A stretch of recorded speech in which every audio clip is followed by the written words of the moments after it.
a twisted wreck, a bruised girl, a boy no one noticed, suddenly holding the world together with his bare hands.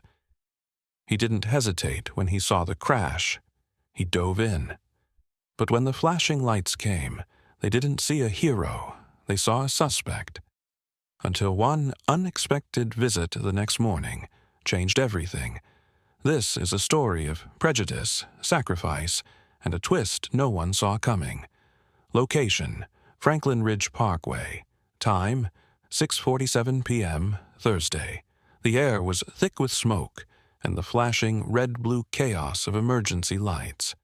Sirens screamed through the early evening, bouncing off concrete barriers and tangled branches. Traffic had stopped in both directions, headlights casting long shadows across the scene. A white car sat smoking near a bent guardrail, its front end crushed, its windows blown out. The smell of burning oil and metal clung to the air.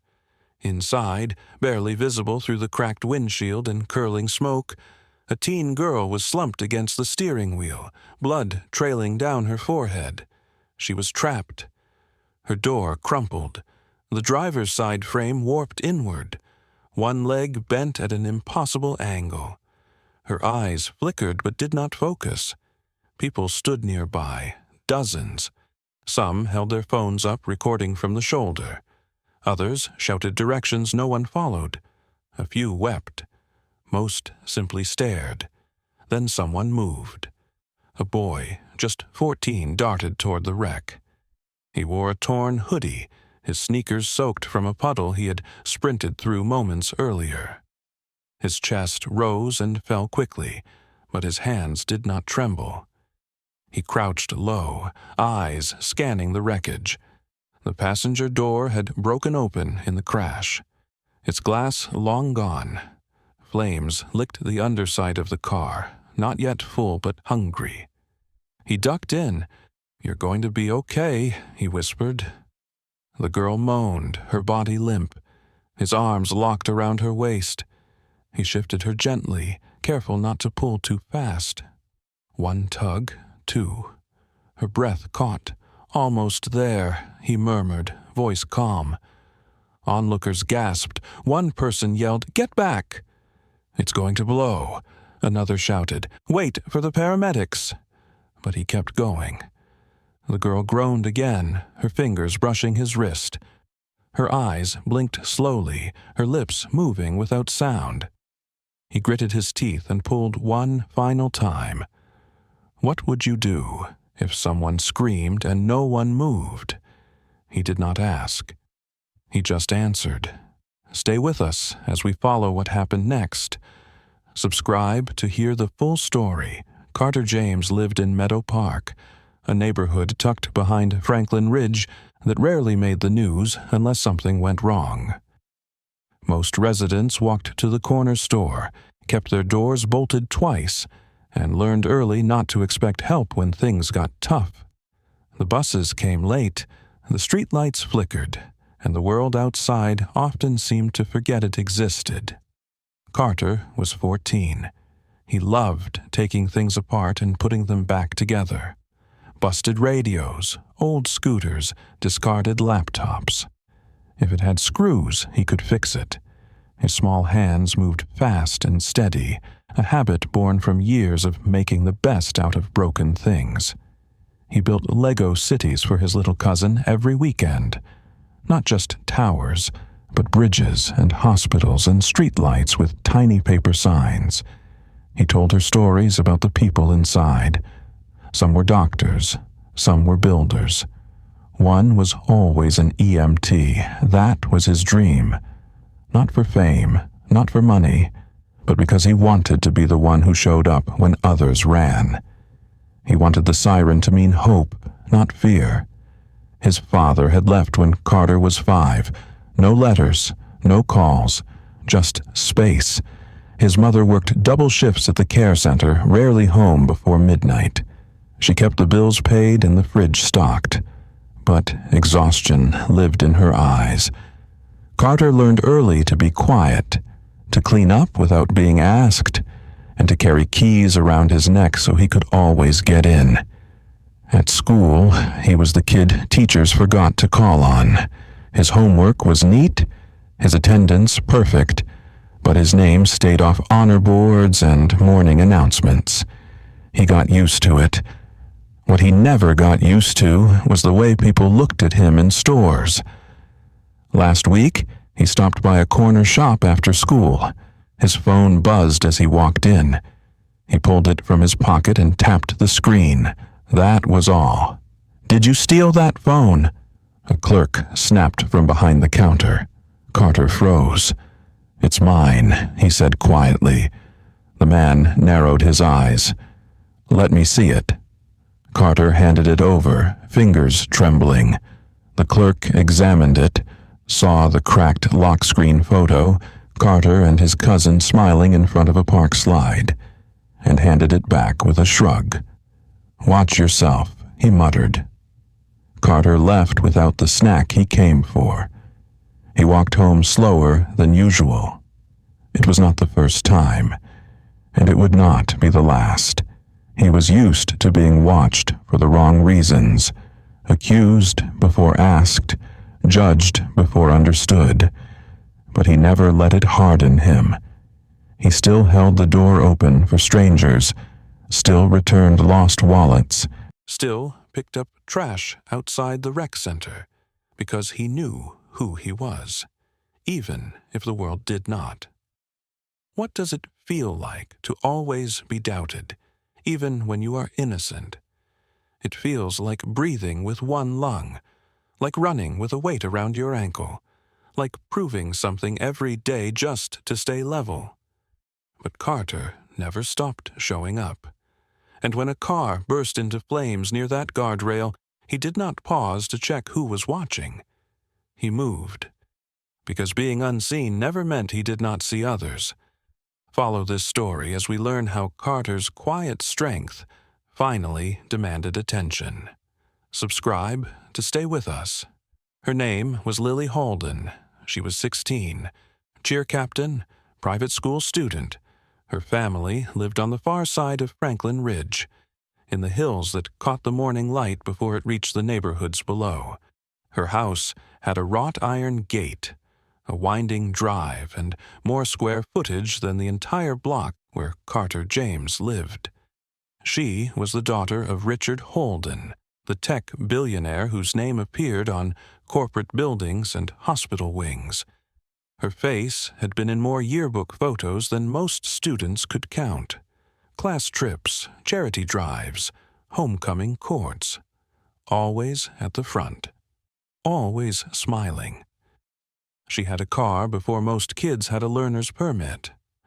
A white coupe, polished weekly, parked in the first row of the private school lot. Her world was curated, filtered, spotless. It did not leave space for people like Carter. They passed each other once downtown, near the library.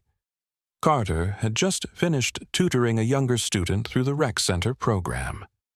Lily and her friends were leaving a smoothie shop across the street. Their laughter carried as they walked by. She looked at Carter. Or rather, through him. Not a word, not a nod. Just a glance, as if the sidewalk had shifted slightly beneath her feet. One of her friends had laughed, nudging her. "Bet he sells vapes behind school." Lily smiled, not cruelly, just carelessly. She did not correct the joke. She did not stop it. And Carter, hearing it all, said nothing. He had learned early that some walls are too tall to climb. Lily's days were filled with pep rallies and prep courses. She planned dances, led fundraisers, and smiled for every camera. Her social feed sparkled with weekend parties and golden hour selfies. Her life looked perfect. But perfection is only a surface. Behind it lived pressure, expectations. Her father's tight-lipped approval, her mother's calendar of responsibilities. A silent demand to always look the part, always lead, always reflect the family name with poise. She had everything Carter did not. but in some ways she had never been asked who she really was beneath it all. That night on the road, she was alone, driving too fast, coming from a gathering no one was supposed to know about. A missed curve, a sudden flash of light, metal bending, glass shattering. The world turned sideways. When the smoke cleared and the screaming stopped, Lily was silent. She did not remember the impact. Only the pain, the heat, and then the voice. "You're going to be okay." It was not her father, not her friends, not the security team she had grown up assuming would always be nearby. It was Carter, the boy she had never spoken to, the boy she had laughed at, the boy she never imagined would see her at all, let alone save her life. What happens when the person you save once laughed at your existence? That question hung between them in the seconds after the rescue, in the space between his outstretched arms and her trembling breath. In the moment, she looked into his eyes and realized who he was. He knew, and he saved her anyway. No revenge, no hesitation, just choice. Follow this story to see what happens when lives cross not in comfort, but in crisis. Subscribe to continue. Carter was biking home from the rec center when he heard it. A screech that shattered the quiet dusk. Then a slam so loud it echoed through the neighborhood like a gunshot. He skidded to a stop, tires slipping on loose gravel. Ahead, just past the bend, a white luxury car had slammed into a guardrail. The metal barrier had bent like wire. The car's front end crumpled like a paper cup. Steam rose from the hood, then smoke. Carter dropped his bike. No thought, no hesitation. He ran. Flames were already licking the edge of the hood. The headlights flickered and died. One tire spun slowly, whining. A puddle of gasoline spread beneath the engine, creeping across the pavement. He reached the passenger side first. The glass had shattered, the door partly dislodged. Through the smoke and chaos he saw her, Lily Halden, slumped against the driver's seat, blood streaking her forehead, one hand limp on the steering wheel. Her eyes fluttered. "Help," she barely whispered. Carter pulled at the door handle. It did not move. He braced himself and kicked hard. Once, twice. The third kick cracked the frame loose. A pane of side glass broke with a pop, scattering like ice. Smoke poured in from the hood, wrapping around the cabin like fog. The heat clawed at his arms. He climbed in, ducking beneath the collapsed roofline. The smell burned his throat. "Stay with me," he said, his voice low and even. Lily groaned, eyelids flickering. Her seatbelt had locked tight.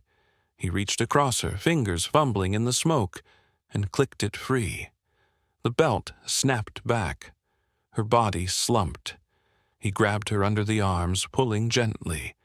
She cried out a broken sound that made him flinch. "I know," he murmured. "I'm sorry, I've got you." The flames hissed louder. Somewhere behind him someone screamed, but he kept moving. He shifted her weight, careful of her legs, and backed out the way he came. People crowded the scene now. Flashing lights everywhere, reporters, bystanders, firefighters aiming hoses. But none of them had been there first. None of them had run toward the smoke. Would you risk your life to save someone who never saw you as human? Carter did. Not for praise, not for revenge, but because it was the right thing to do. Police sirens screamed as red and blue lights filled the sky. The smoke still hung thick in the air when the first squad car screeched to a stop. Officers jumped out before the doors had even closed.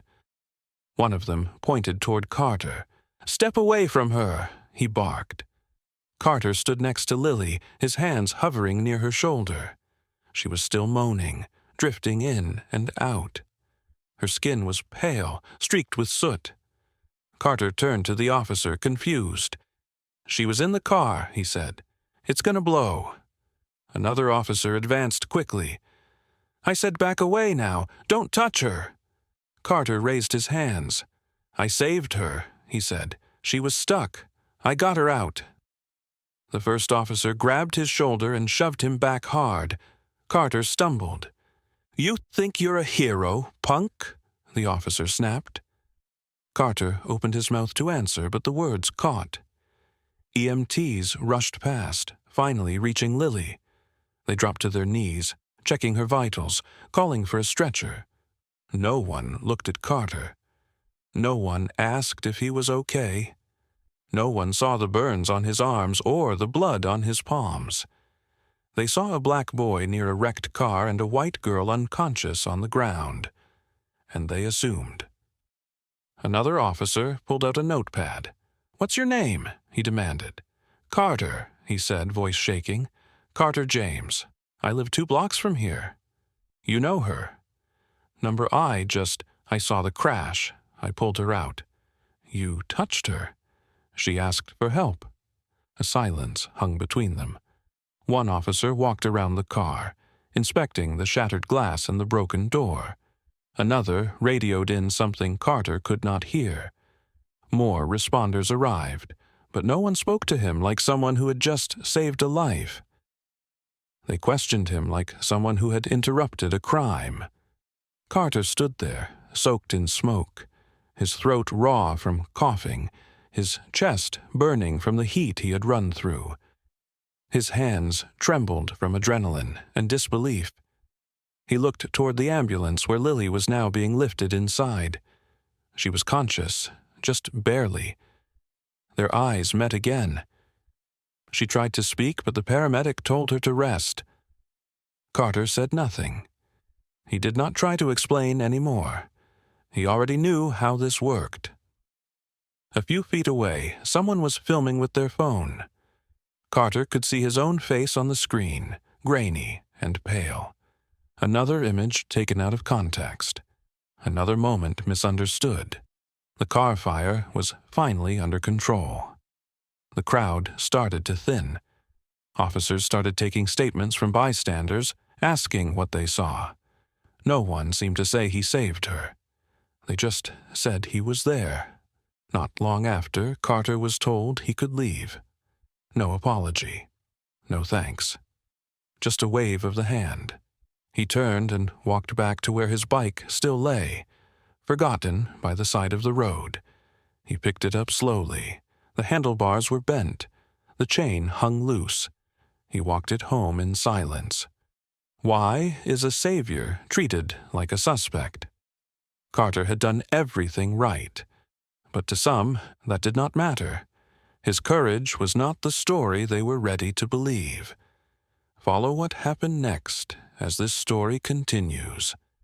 Subscribe to learn how truth had to fight its way forward. The beeping of machines filled the hospital room steady and soft. Lily lay beneath a pale blue blanket, one arm in a sling, her forehead bandaged. Her skin was pale, her breaths uneven. The scent of antiseptic clung to the air, sharp and sterile.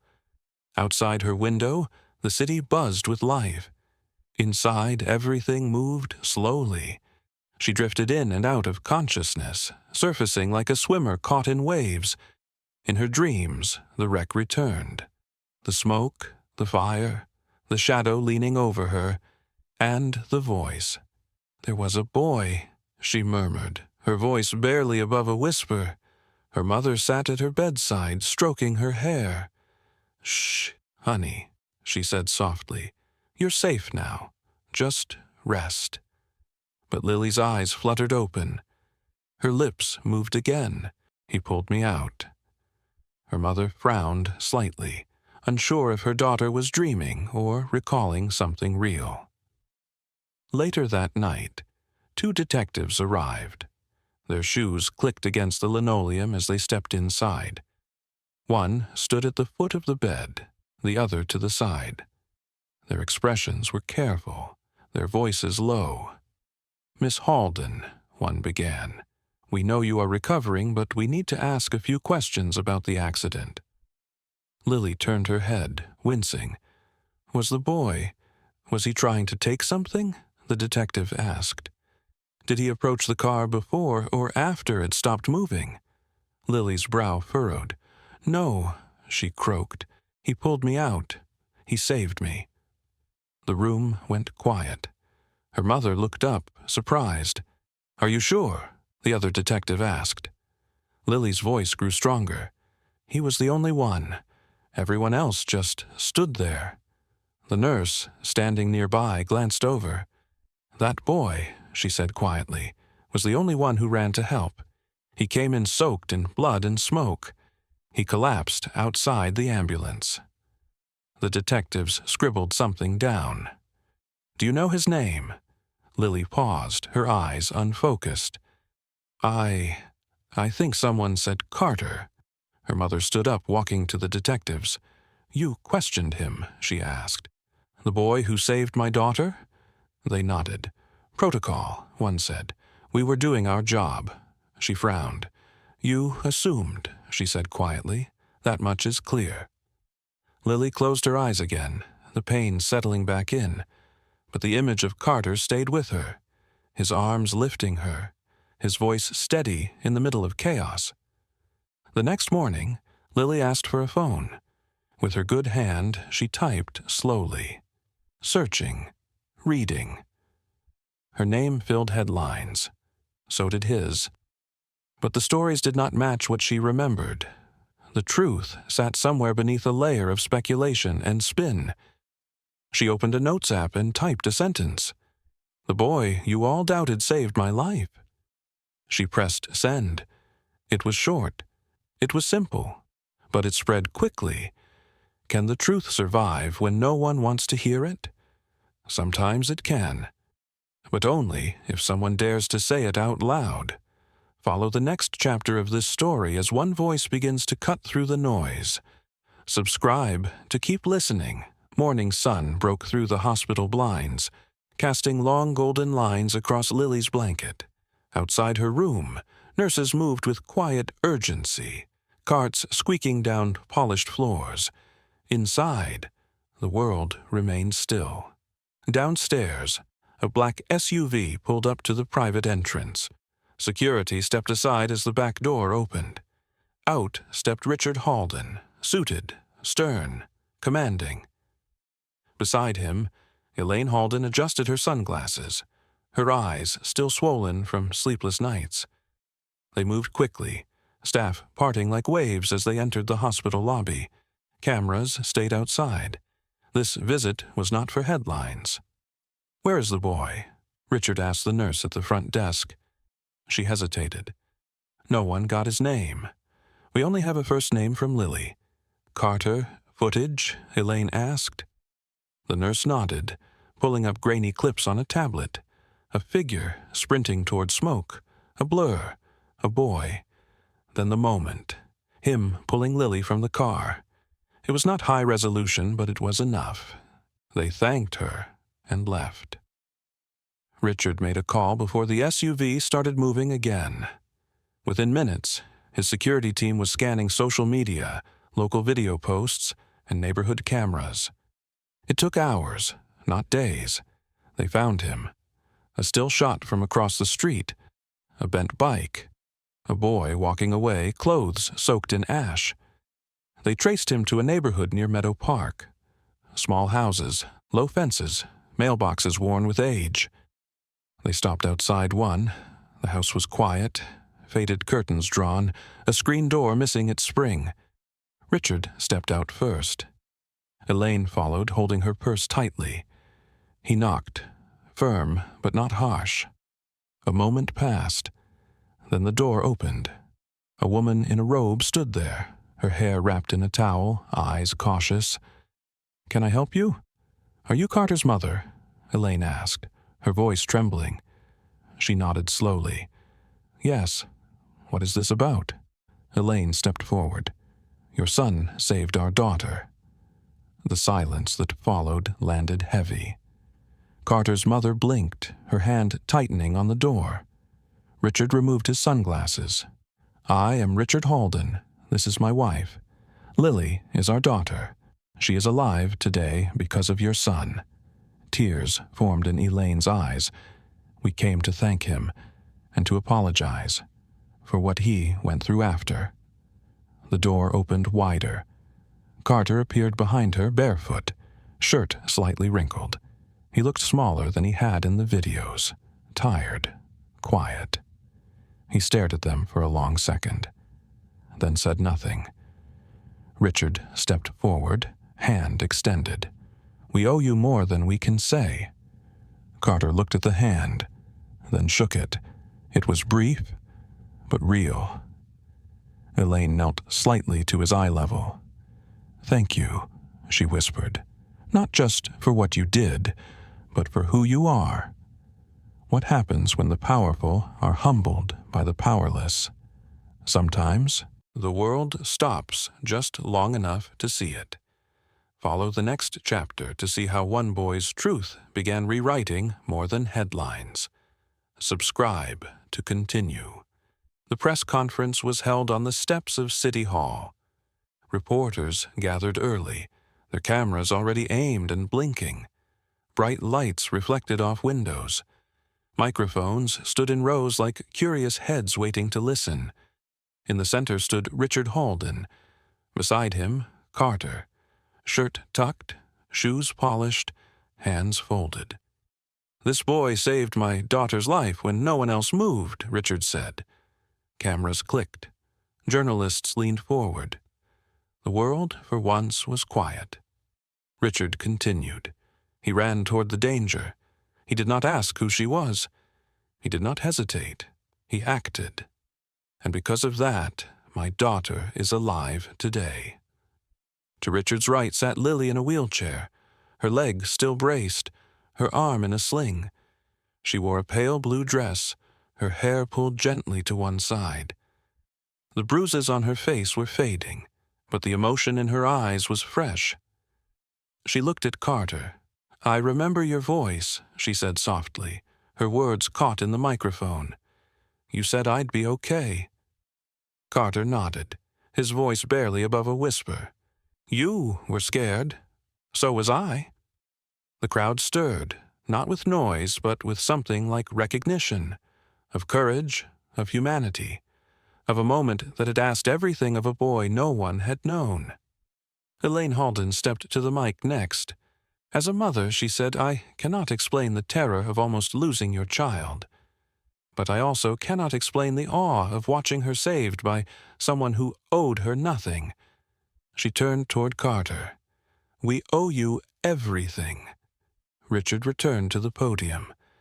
"In honor of his bravery, our foundation will provide a full scholarship to Carter James. College, training, housing, whatever he needs to pursue his dreams. He will not face barriers that silence promise. Not anymore." He paused. "No more invisibility. He deserves the world." The applause was loud, but Carter remained still. He stepped forward only when asked. The mayor handed him a plaque, his name engraved. His story still unfolding. Flashes went off. Reporters asked questions, but Carter only gave one more answer. "I didn't do it to be seen," he said. "I just didn't want her to die." Lily looked up at him, her voice steady. "You didn't just save my life. You changed it." The press conference ended with handshakes and photographs. But something lingered. An understanding that for once, the spotlight had landed in the right place. Sometimes a moment of fire brings the light everyone needed. Subscribe for the final chapter of this story. Some heroes do not wear capes. They wear courage.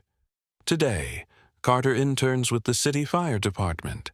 He arrives early, stays late, and asks questions no one else thinks to ask. His uniform shirt is still a little too big, and his boots sometimes scuff when he walks, but no one notices. What they see is effort. What they feel is purpose. He rides along on calls, holds the hose, replaces gear, observes everything. There's a quiet fire in him now. One built not from ambition, but from experience. He does not talk much about what happened. He just works and listens and learns. Once a month, he joins Lily on stage at local schools. Gymnasiums fill with students and staff.